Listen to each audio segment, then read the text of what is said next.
What's happening? This is OG Eddie Lee. Now, if I'm not mistaken, because during the time before I had this TikTok account page, Product of the Game Permanent Stain, I was working on a novel called OG's Turn Mac. OG's Turn Mac. So it might have been something I wrote down in my novel saying OG's Turn Mac. But I'm almost positive that I've said this in some form of recording. I don't know if I did, when, and what date. I wouldn't even know. I wouldn't even know how to find the recording if I recorded it, right? Because I don't remember the date, the day, or none of this. So for the record, what I was talking about that I know I wrote in my novel OG Turn Mac, that when the game was presented to me by several OGs that I was in cell block, if I'm not mistaken, 208 with, the way that they presented the game to me, they presented it as a way that could help me enhance my abilities, right? And since I was incarcerated and didn't have anything to lose because I was already serving time, and these OGs wasn't trying to tax me, right? They weren't trying to eat off my commissary. They weren't trying to eat none of my food trays that come in. None of these OGs seem to have the tendencies that like boys or were looking for a boy. You know what I mean? Somebody to cuddle with. These OGs didn't possess that type of, at least they didn't make me feel uncomfortable like that. They didn't make me feel like they was creeps. And the way they presented themselves like they was actually concerned what was going on with me. And for what they told me, I looked like I had the ability to do more than what I was doing. Now, they based that on my outside physical attraction, right? Because they didn't waste no time. You know, real men that was locked up, that wasn't about those boys or trying to turn somebody out or looking to be somebody, man. They could have an open general conversation with you, and they would just tell you how they see you. Now, with you being on the receiving end of what they saying, that gives you the opportunity to analyze what they saying and trying to see what type of feelings you getting from it. Are you feeling uncomfortable?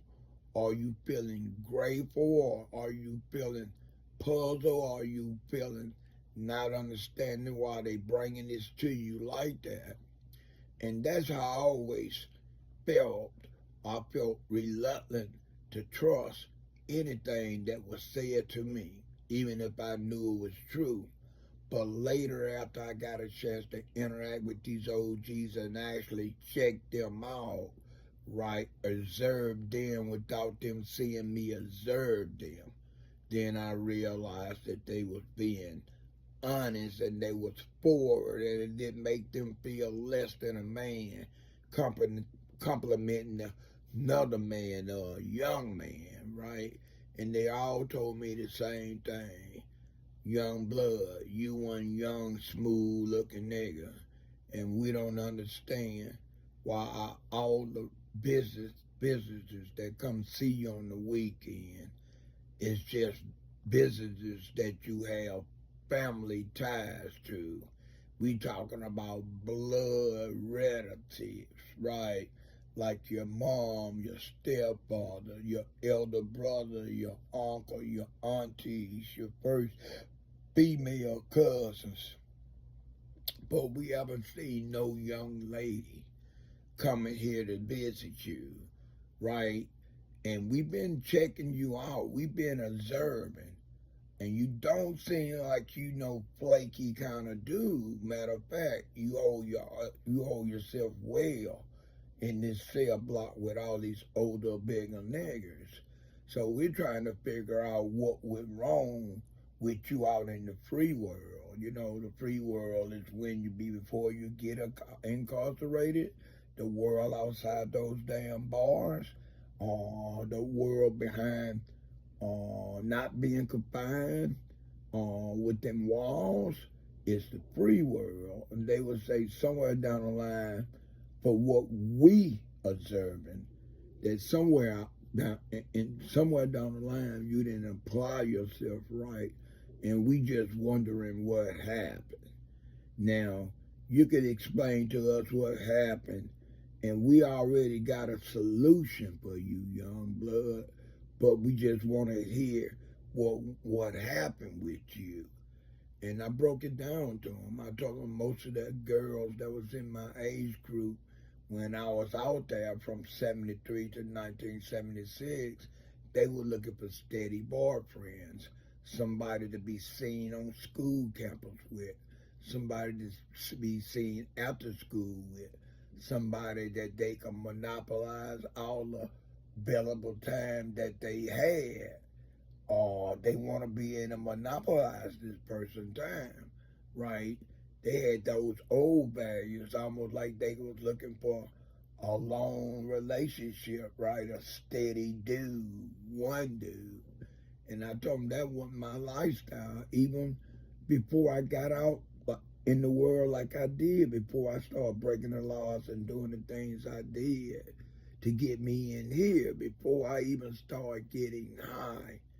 I just didn't like the idea of all the attention being focused on me because I'm with a certain person. I'm walking around campus with that person. I'm walking off campus with that person. Maybe I'm walking on to campus with that person. Or maybe they got some kind of local house party in the community.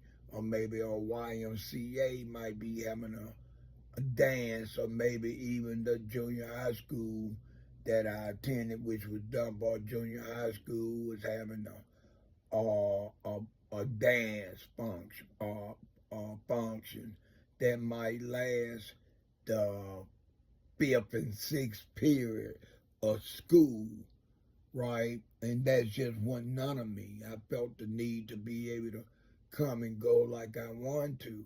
And I liked the women. I just didn't want to be claimed, in other words. These young women was doing like these prostitutes on the hoe stroll or the pimp stroll. They were choosing up. And at that time, I wasn't ready to be chosen up on. Not that I didn't find that their recognition or them realizing or observing me made them feel like I was a guy that they want to damn kick it with like that, or be with like that, or have around them like that. It ain't that I didn't appreciate that, and that didn't make me feel a certain way. It's just not what I wanted. And every time I tried talking to a young woman, either on my way to school, after school, somewhere in the community I would pass out across, it was the same thing. You need a good girlfriend to keep you busy, to keep you out of trouble, to keep you from interacting with all these dumbass young dudes, right? And a lot of what they said was appealing, but like I said, I just wasn't ready. So I didn't allow myself to get caught up. And the few relationships that I did interact with, and I won't even call them relationships, I would just call it hanging out at the right place at the right time, and my path crossing somebody's path or woman path that was already 20 plus, and it wasn't no strings attached on that. It wasn't no come home with me tonight and tomorrow morning when you wake up you my boyfriend. It wasn't even no stress added. It was like, what you trying to do when you leave here? Would you mind walking me home? Some kind of thing like that. And I was feeling that because that didn't have no strings attached. It was like whatever was happening was going to happen for the moment. Peace.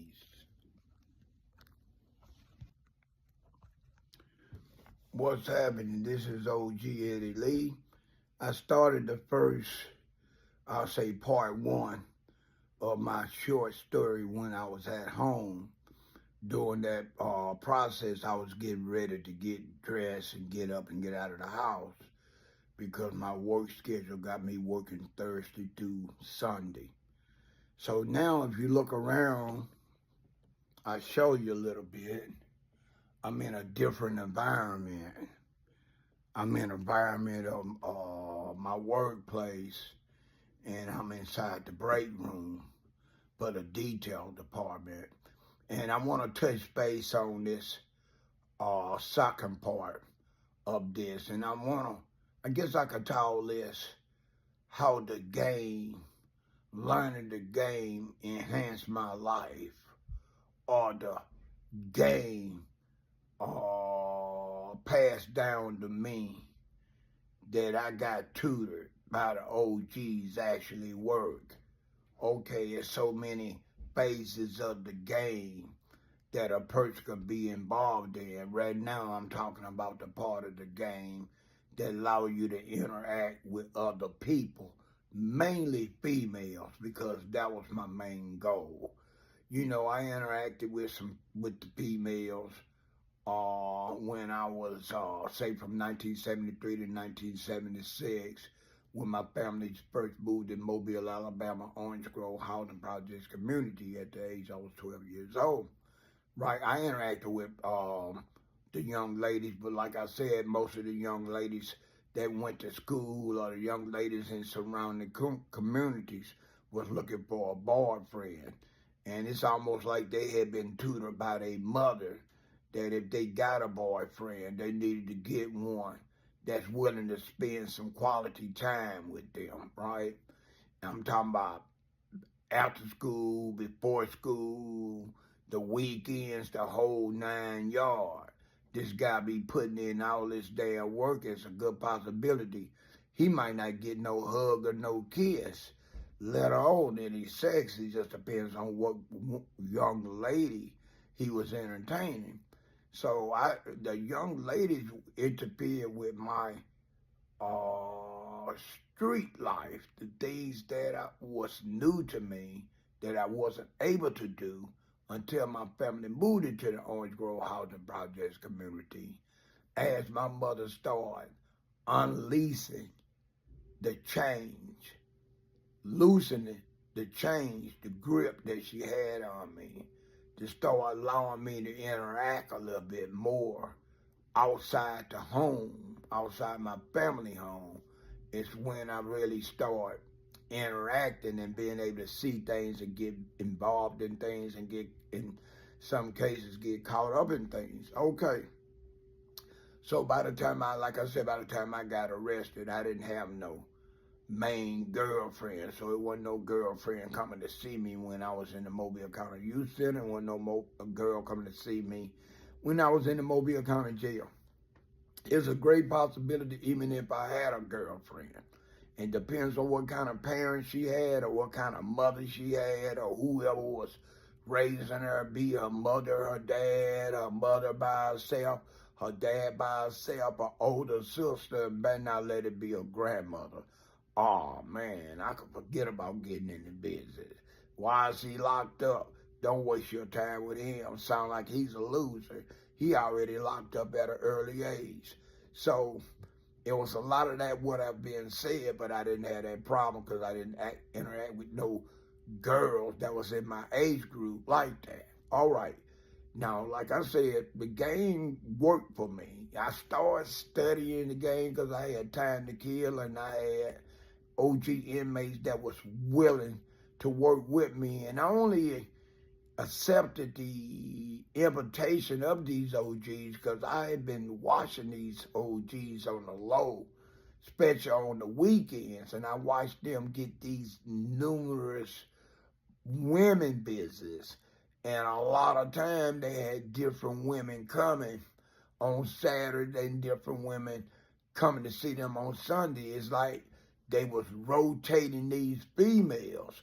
So I wanted to listen to some guy that didn't have no woman coming to see him like me, right? I was only listening to these guys because I had been observing them. I had been checking them out on the low, and I saw them interacting with the females. And when it was a weekend, and just say Monday through Thursday, the way those guys maneuver around the cell block, the amount of respect they got, and the type of things that they had, the clothes they wore, they had money on their books. If they wanted to write a letter, they could write a letter. If they wanted to make a collect call, it was somebody on the other end willing to accept their collect phone call. These guys was established. They was proven to me without knowing that they was showing me that they was all about that lifestyle. So when I got out, it was very parts of the game I started using. I would say the first time I came at a female and the game worked for me was when I met my daughter first, when I met the woman that had my first child back in '78.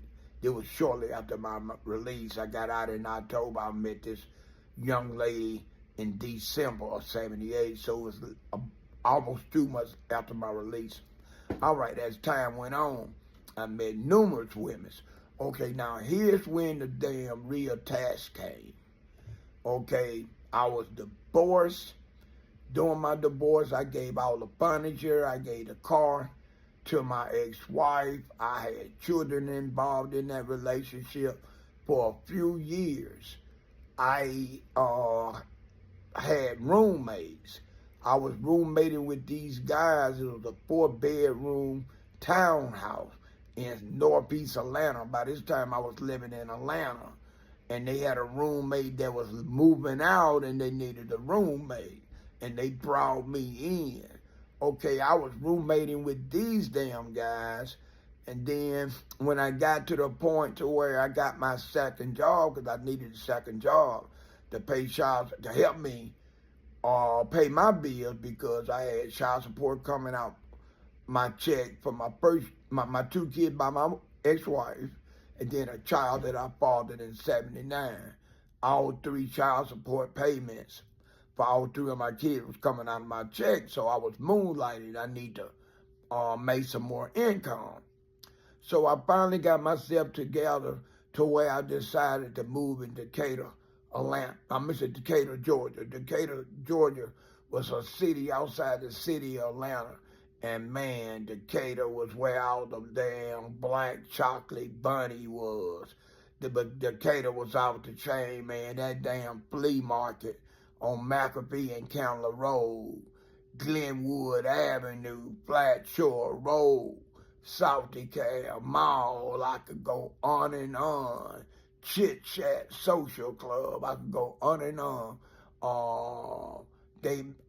Magic City had a club that was a club, and then so often he would bring the stripper broads that he had working for him at Magic City Strip Club would make an appearance. So I'm all into the fun time that I'm having since I moved to Decatur, Georgia, but I still don't have no car. So I'm only going within walking distance, somewhere I don't mind walking to and walking home, right? Now, it only briefly I thought about it if a woman asked me, or if I met a woman in one of these nice spots, and she wanted to go home with me, what was I gonna say? But it wasn't popping off like that, so I didn't have to pre-rehearse nothing.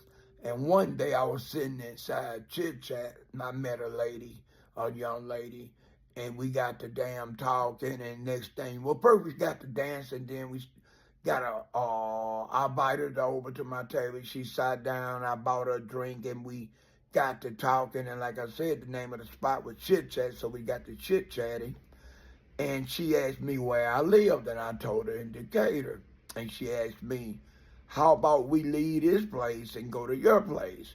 And I explained to her that I was recently divorced, I was starting back all over again, and I didn't have a car, and I let her know that I had walked to the club. Man, I had to swallow a lot of pride to run this down to this woman. I almost found myself lying, but I was being honest. And she asked me what I had in my apartment. I told her a bed, a weight bench, and a stereo. And she told me that's all I needed. And that was a wrap. The game is good. Peace.